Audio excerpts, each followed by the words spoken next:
Hello viewers, আমি চলে যাচ্ছি আজকে ইন্ডিয়া এবং বর্ডারে ইমিগ্রেশনের সময় কি কি লাগে কি কি হয় সম্পূর্ণ থাকবে এই ভিডিওতে। তাই ভিডিওটি না টেনে সম্পূর্ণ দেখতে থাকুন। তো আমি হঠাৎ করে টিকিট করেছিলাম, যেহেতু আমি ঈদের সময়টা চলে এসেছে, তো ডাইরেক্ট গাড়ির টিকিট আমি পাইনি, ডাইরেক্ট গাড়ি বন্ধ ঈদ উপলক্ষে।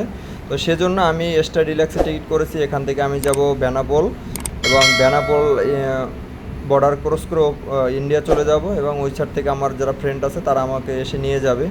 তো দেখেন, আমি আছি এখন আবদুল্লাপুর কাউন্টারে এবং এখানে অনেক গাড়ি আছে, অনেক মানুষ, ঈদের সময় প্রচণ্ড ভিড় হচ্ছে। তো বেশ আপনারাই দেখেন যেখানে কী অবস্থা। তো কিছুক্ষণ পরে আমার গাড়ি চলে এসেছে। আমি স্টার ডিলাক্সে যে টিকিট করেছিলাম সেই গাড়িটি এখন আমার সামনে।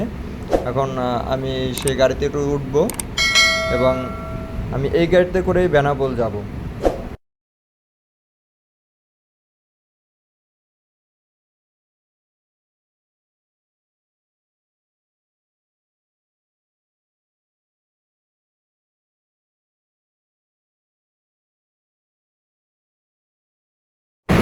এবং বেনাপোল আসার পরে এরকম একটি ট্যাক্স টোকেন লাগবে, যেটা আপনার নিতে 1100 টাকা লাগবে।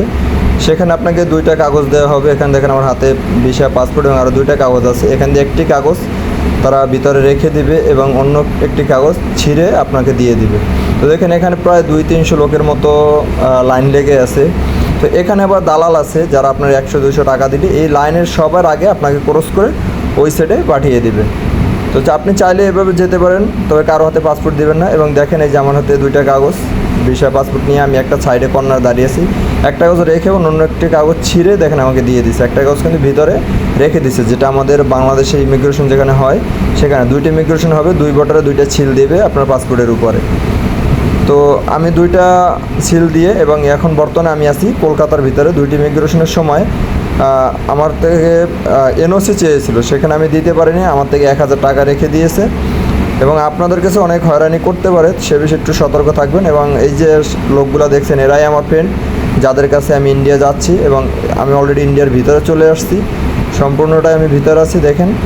এবং এই যে তারা আমার জন্য গাড়ি নিয়ে এসেছে। আমি এখন গাড়িতে উঠবো এবং উঠে তাদের সাথে আমি চলে যাব কলকাতার ভিতরে, যেখানে তাদের নিজস্ব বাড়ি, এবং তাদের বাড়িতে যেয়ে ঘুরবো এবং ওখানে আরও কী কী যাই, কোথায় কোথায় কী করবো, ওখানে কী ভালো মন্দ সব কিছু নিয়ে এই ভিডিও করব।